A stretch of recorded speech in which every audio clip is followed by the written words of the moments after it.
عليكم ورحمة الله وبركاته.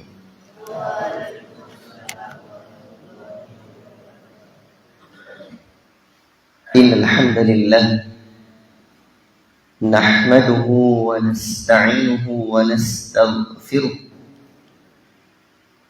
ونعوذ بالله من شرور أنفسنا ومن سيئات أعمالنا.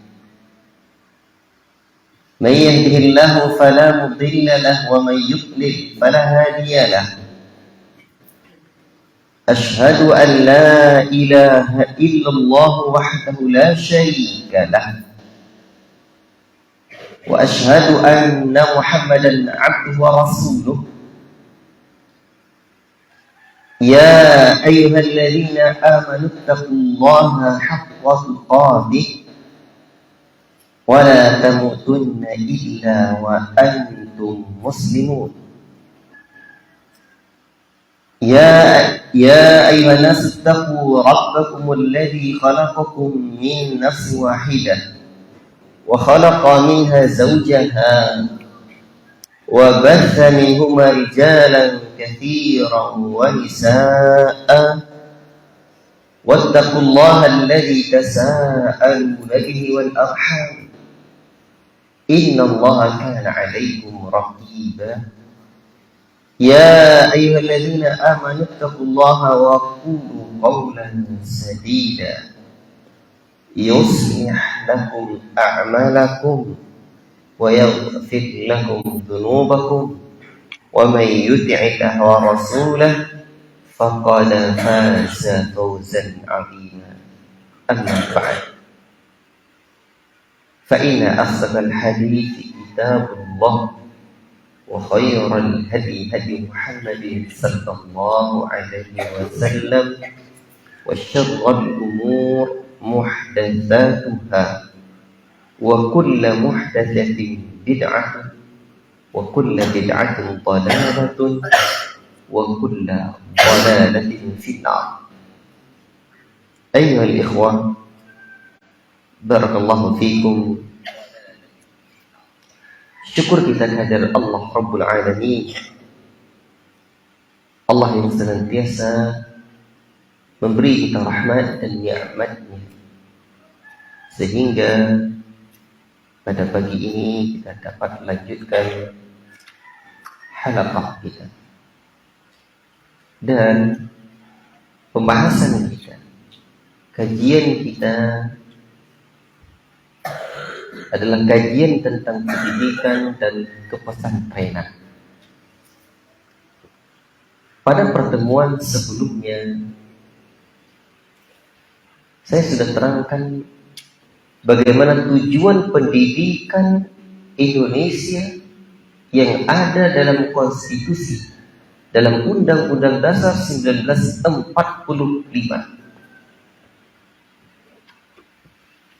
Ada yang mau mengingatkan saya apa bunyi pasal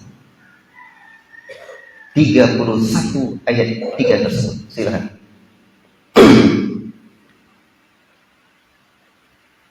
Apa? Sebutkan.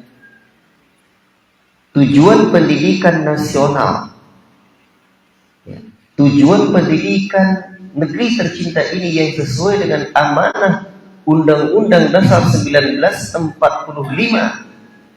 terdapat pada pasal 31 ayat 3. Silakan.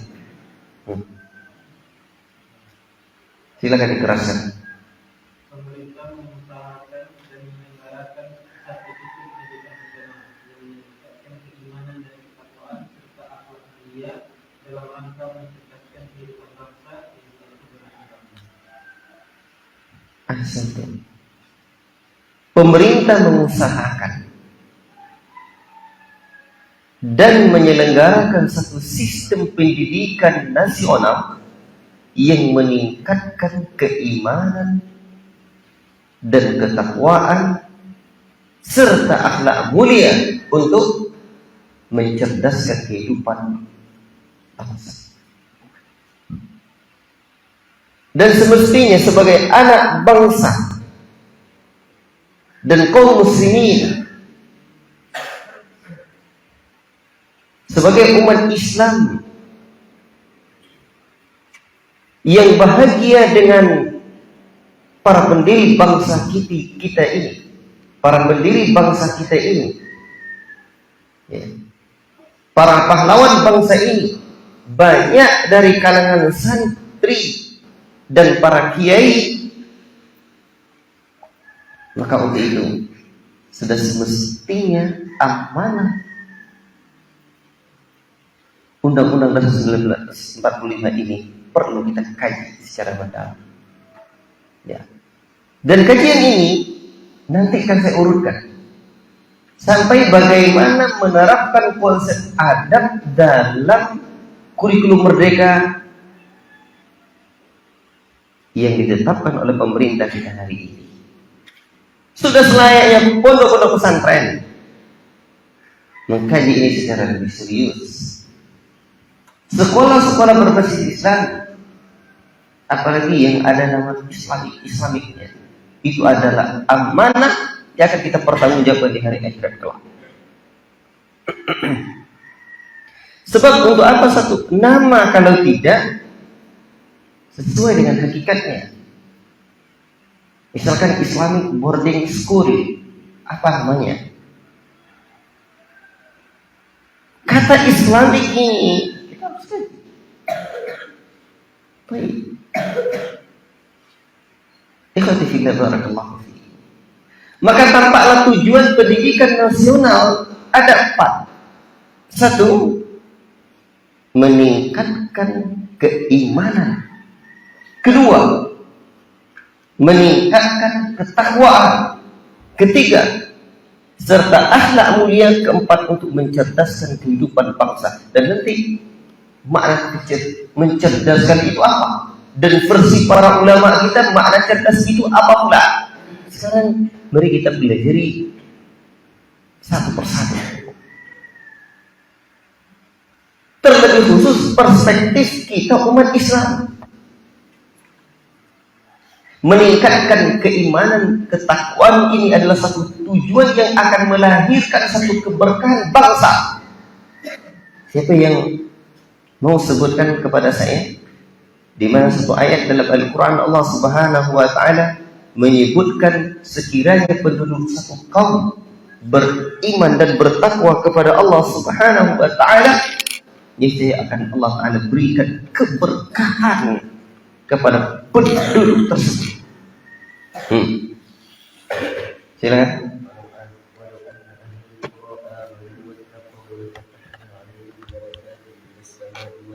Ahsantum. Ulang lagi. Walau anna ahlal qura, sekiranya penduduk satu negeri, lanjut, amanu wattaqau, beriman dan bertakwa, jelas. Terus la fatahna, sungguh kami buka. Ini ada kalimat lam. Ini maknanya la fatahna, betul-betul. La fatahna alaihim barakat. Artinya keberkahan. Kalimatnya bukan ya satu, tapi banyak keberkahan. Terus minas sama, dari langit, dan minas sama'i wal ard, dari langit dan bumi. Allahu akbar.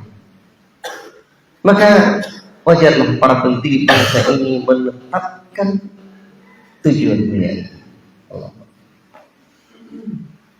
Keimanan dan ketakwaan kepada Allah Subhanahu wa Ta'ala. Baik. Sekarang keimanan. Sudah semestinya kita betul-betul mendalam pengkajian tentang iman ini.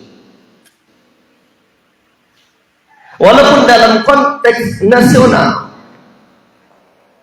Nanti pengkajian tentang ya keimanan versi agama lain begini pula. Kemanusiaan apa? Ya Tuhan yang Maha Esa, pengkajiannya seperti ini pula. Namun kita sebagai umat Islam, inna dina indallahi Islam, kita meyakini din kita, din yang sesungguhnya kata Allah Subhanahu wa taala, agama yang benar di sisi Allah taala adalah al-Islam.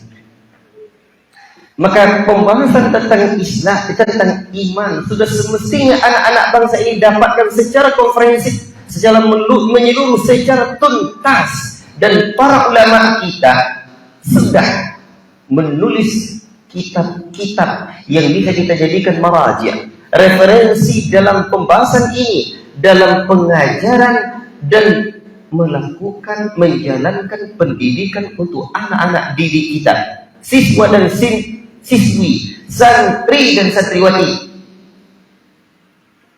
Sebutlah kitab Ushulul Iman. Kitab Ushulul Iman, pondasi-pondasi iman. Ini penting sekali.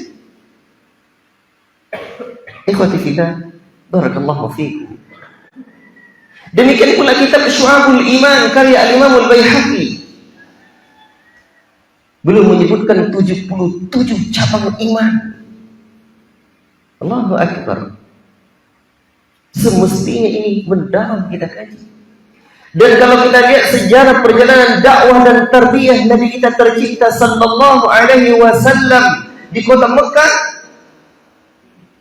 tampaklah bahwa keimanan kepada Allah dan keyakinan kepada negeri akhirat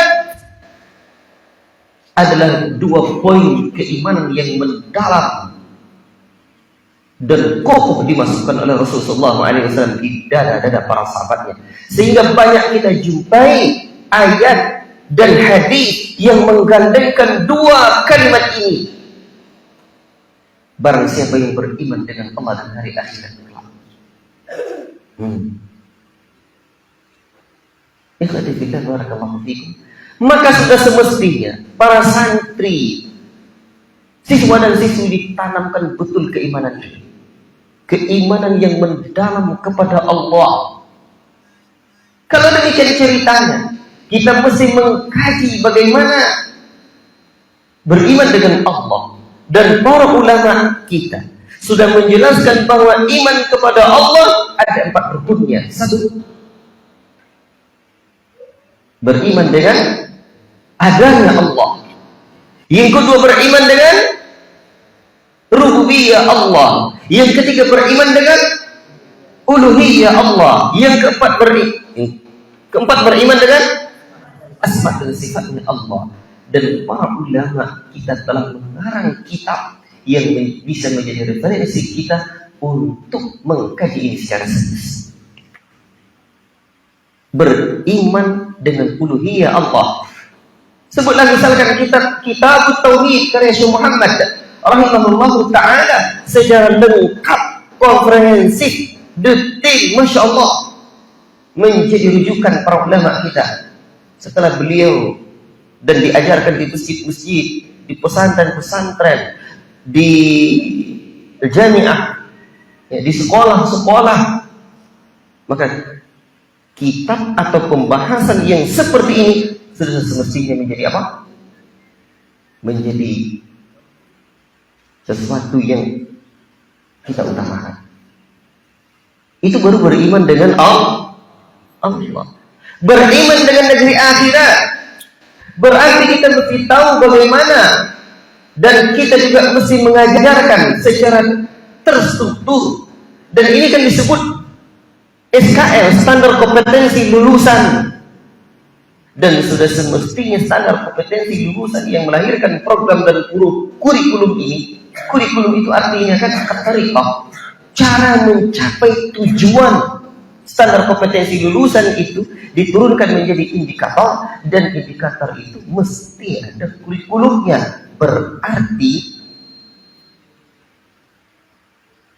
pengkajian tentang keimanan kepada hari akhirat secara mendalam.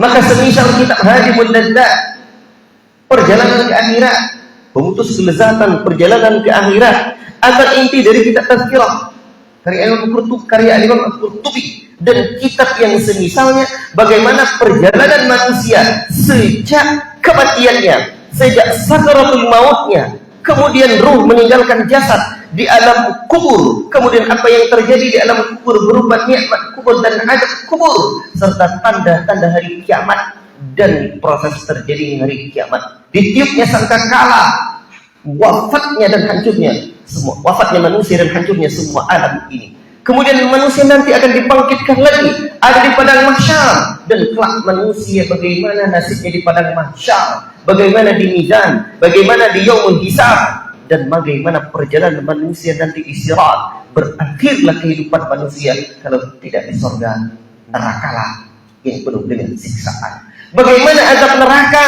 dengan segala siksaannya, bagaimana azab jahannam dengan segala kehinaan yang akan ditimpakan kepada orang-orang yang Allah Ta'ala murkai. Bagaimana pula azab surga sampai akhirnya tentang melihat wajah Allah yang penuh dengan kenikmatan. Perjalanan manusia yang seperti ini mestilah dalam kurikulum pendidikan di sekolah-sekolah Islam, bahkan di pondok-pondok pesantren sudah semestinya ini menjadi target utama. Baiklah, para talabatul ilmi sekalian yang saya cintai karena Allah Tabaraka Rahman, kawan-kawan, sahabat-sahabat pejuang dakwah dan tarbiyah ummah. Ini sekarang kita coba evaluasi, siapapun, pondok-pondok kita, antum, saya, dan semuanya kawan-kawan, ini sesuai dengan amanah konstitusi negara ini, Undang-Undang Dasar 1945. Itu kan keimanan yang harus kita kaji.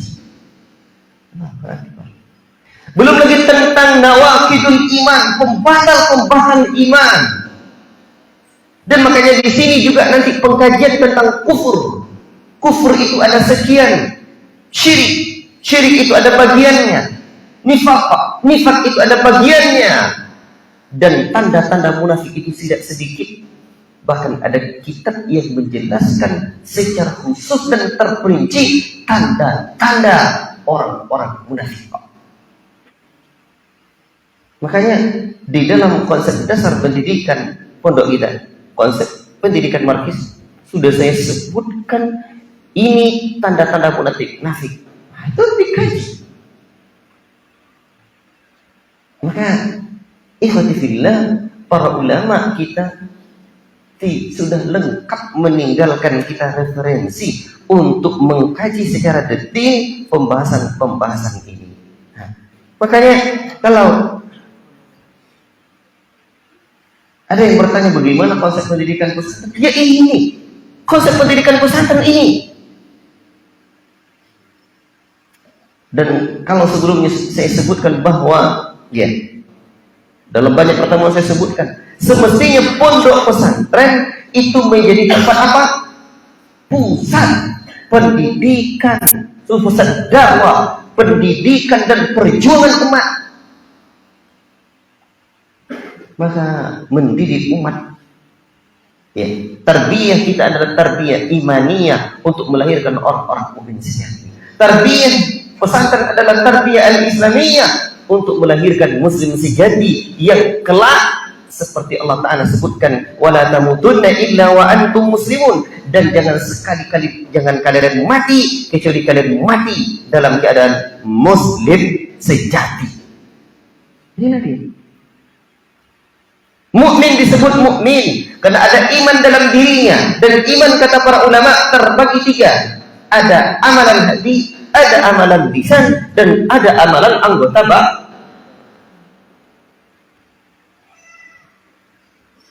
Barakallahu fikum, para talabatul ilmi sekalian, sahabat dan kawan-kawan yang saya cintai karena Allah Tabarakar Rahman. Jadi ini jelasnya. Saya baru menyebutkan sebenarnya tentang tujuan pendidikan. 2 kali pertemuan ini tentang tujuan pendidikan. Jadi tujuan pendidikan al-Islam ternyata, atau tujuan pendidikan nasional kita ternyata sesuai dengan tujuan pendidikan al-Islam. Ya. Dan nanti kan saya terangkan lagi. Ada 6 ya, menjadi prinsip dasar atau 6 ya poin yang menjadi inti dari kurikulum merdeka. Ya. Dan ternyata yang pertamanya adalah keimanan kepada Tuhan yang Maha Esa. Baik, nanti ada saatnya. Bagaimana menerapkan pendidikan iman dan adab dalam ya, kurikulum merdeka ini. Baik. Ikhwati fillah, sahabat-sahabat semua yang saya cintai Allah Subhanahu wa taala, itu baru tentang iman. Sudah nampak materi apa saja tentang iman? Usulul iman, berarti arkanul iman. Kemudian syu'abul iman. Kemudian adanya penekanan terhadap iman yang akan ditanamkan itu. Ternyata ada keimanan yang mendalam kepada Allah, keyakinan yang mendalam kepada negeri akhirat. Ini terlebih dahulu yang harus ditanamkan. Ini mencontoh bagaimana Rasulullah SAW menanamkan terlebih dahulu pendidikan itu di dada-dada para sahabatnya, dan termasuk juga adalah tentang asbabuz ziyadati wa nuqsanil iman, sebab-sebab penambah dan pengurang iman, bahkan sebab-sebab yang membatalkan iman, nawaqidul iman. Apa saja? Berarti pengkajian tentang kufur, tentang syirik, tentang nifaq, ini harus tegas.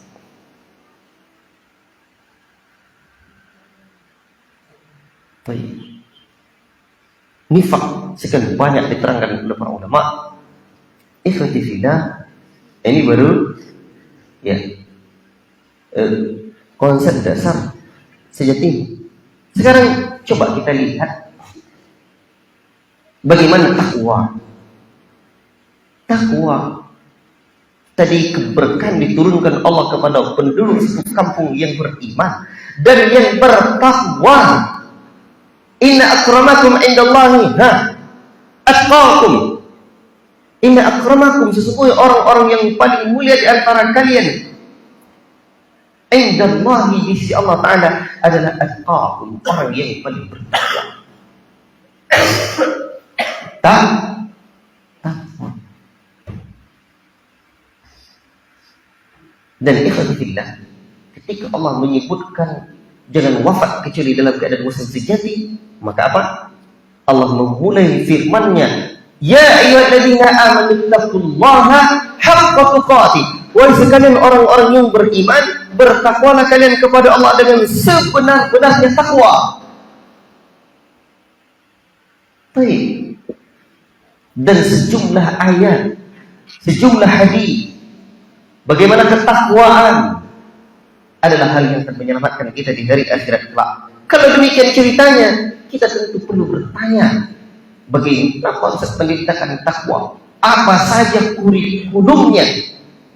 Berarti pendidikan harus melahirkan orang-orang yang bertakwa, santri-santri yang bertakwa, muttaqin.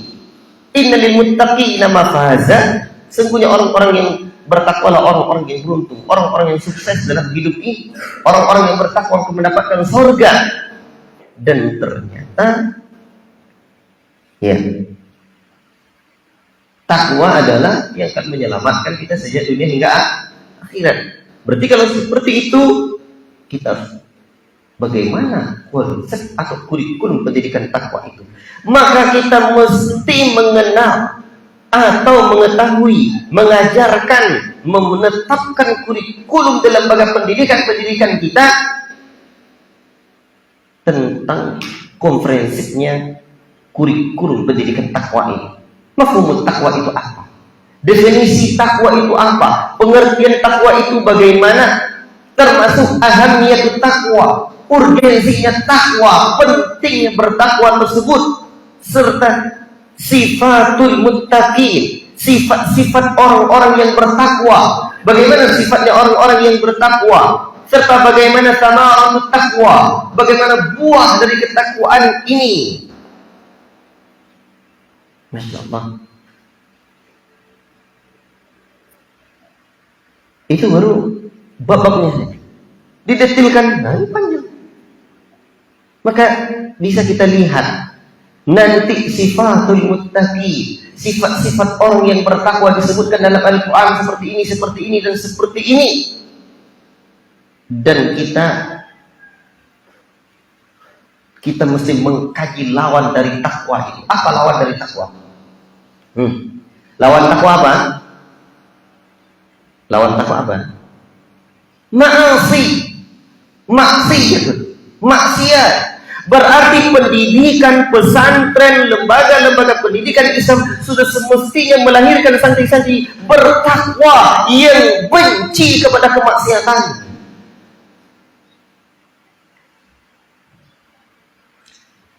Timbul pertanyaan, bagaimana pengkajian atau kurikulum tentang maksiat, kurikulum pendidikan untuk menghindari santri dari maksiat? Ini ibaratnya kurikulum takwa yang melahirkan santri bertakwa dan terhindar dari kemaksiatan. Apa saja materi tentang kemaksiatan ini? Mestilah kita mengkaji tentang mafhumul ma'asi wa asma'uha. Ini contoh saja. Pemahaman atau pengertian dari maksiat dan nama-namanya. Ini saya sebutkan dari kitab Nurut Taqwa wa Zulumatul Ma'asi fi Daw'il Kitab wa Sunnah, karya Syekh Sa'id bin Ali Wahab Al-Qahtani.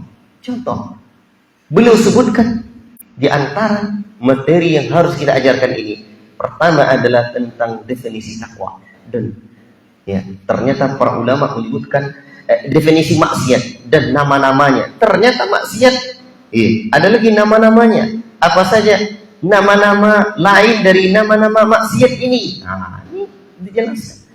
Kemudian asbabul ma'asi, sebab-sebab yang membuat seseorang terjatuh dalam kemaksiatan, serta pintu-pintu maksiat. Nanti orang kalau masuk dalam pintu ini, dia terjatuh dalam maksiat. Maka orang harus kenal bagaimana pintu-pintu maksiat. Termasuk usul usul maasi. Bagaimana pokok-pokok kemaksiatan, induk-induk dari kemaksiatan itu. Itu jelas. Ikhwati fillah, barakallahu fikum. Ini materi harus tuntas dalam lembaga-lembaga pendidikan, ya. Baik. Ikhwati fillah, barakallahu fikum. Baru tentang takwa.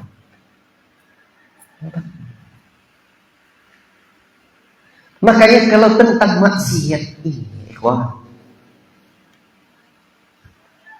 di antara kitab atau kandungan yang mesti dipelajari oleh santri-santri yang takut untuk berbuat maksiat, santri-santri yang menanamkan betul pendidikan iman, akhlak,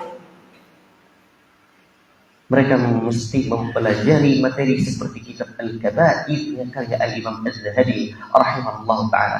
Dosa-dosa besar, dosa-dosa besar.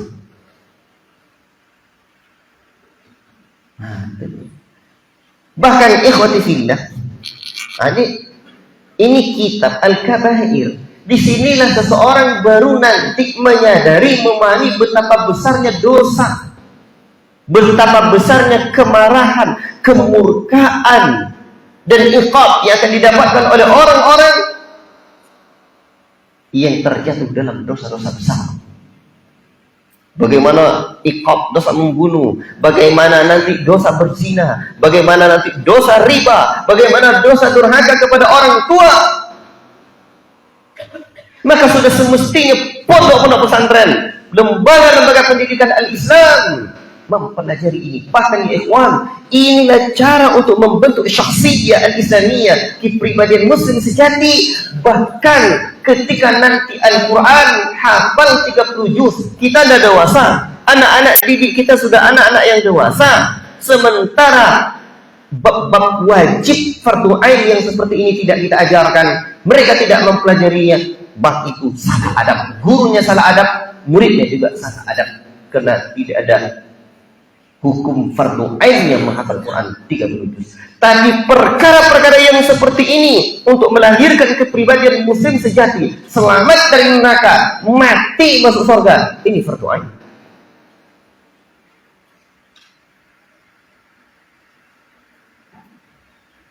Kecuali mungkin metode menghafal Al-Quran untuk anak-anak yang belum balik. Ini harus dibedakan juga. Baik, ikhwati fillah, barakallahu fikum. Bahkan para ulama kita betul-betul telah apa? Telah menulis referensi yang jelas tentang bagaimana ya maksiat-maksiat ini. Maksiat itu kan melanggar apa? Perintah dan larangan Allah. Ada satu kitab yang detail menjelaskan tentang apa? Tentang larangan ini. Tentang larangan-larangan Allah ini. Judul kitabnya Masya Allah. Ini pun sudah diterjemahkan dalam bahasa Indonesia. Mudah, jelas. Tinggal mencontoh saja. Ensiklopedi larangan. Itu terdiri dari beberapa jilid itu. Ada 3 jilid ya. Ensiklopedi larangan ini ada 3 jilid. Mawsu'atul Manahi Asy-Syar'iyyah. Ini contohnya. Apa saja larangan-larangan. Tapi ini tebal kali Ustaz. Ini panjang kali. Sementara kita terikat dengan KBM. Ini dia. Kegiatan belajar mengajar. Makanya saya tidak setuju kalau KBM itu hanya disebutkan sejak setengah 8 pagi sampai mungkin setengah 1 siang atau setengah 12 siang atau mungkin sekian jam dalam sepekan. Itu KBM resmi pemerintah itu. Bukankah pondok pesantren, lembaga-lembaga boarding school, Islamic boarding school, sejak bangun tidur hingga tidur lagi, bahkan hingga bangun lagi, hingga bangun lagi. Itu semuanya KBM, kegiatan belajar mengajar. Ada waktu. Maka untuk mengatur kurikulum pondok pesantren, ada kurikulum wajib pemerintah, ada kurikulum wajib fardu ain, ada kurikulum apa? Fardu kifayah. Atau dalam bahasa lain, ada kurikulum apa? Kurikulum pemerintah, kurikulum pondok pesantren, kurikulum unggulan. Dan ini dalam apa? Dalam konsep pendidikan markis itu sudah saya jelaskan. Maka guru-guru dan teman-teman tinggal menurunkan saja sesungguhnya. Nanti yang tidak tahu silakan konsultasi dan bertanya kepada saya. Baik. Detailnya turunkan. Baik, ikhwati fillah, barakallahu fikum. Itu baru tentang takwa. Akhlak mulia. Sempat saya singgung kemarin. Kitab akhlak mulia ini, akhlak ini. Ini pertemuan selanjutnya kayaknya. Karena sudah jam 6 lewat, setengah 7 lewat sedikit. Ya. Baru tentang iman, takwa. Tinggal 2 lagi. Akhlak mulia dan mencerdaskan kehidupan. Ini perlu kita uraikan. Cukup sekianlah dulu pada pagi yang berahmati oleh Allah Subhanahu wa taala ini. Mudah-mudahan Allah taala berikan kita taufik hidayah dan taufiknya. Ya, semoga kita menjadi generasi beriman, bertakwa, dan generasi pejuang yang mencintai negeri kita tercinta yang bernama Indonesia ini, ya. Alhamdulillah kita anak bangsa, ya. Wassallallahu wasallam ala nabiyyina Muhammad wa ala alihi wa sahbihi ajma'in. Subhanakallahumma wa bihamdika asyhadu an la ilaha illa anta astaghfiruka wa atubu ilaik. Wassalamu alaikum warahmatullahi wabarakatuh.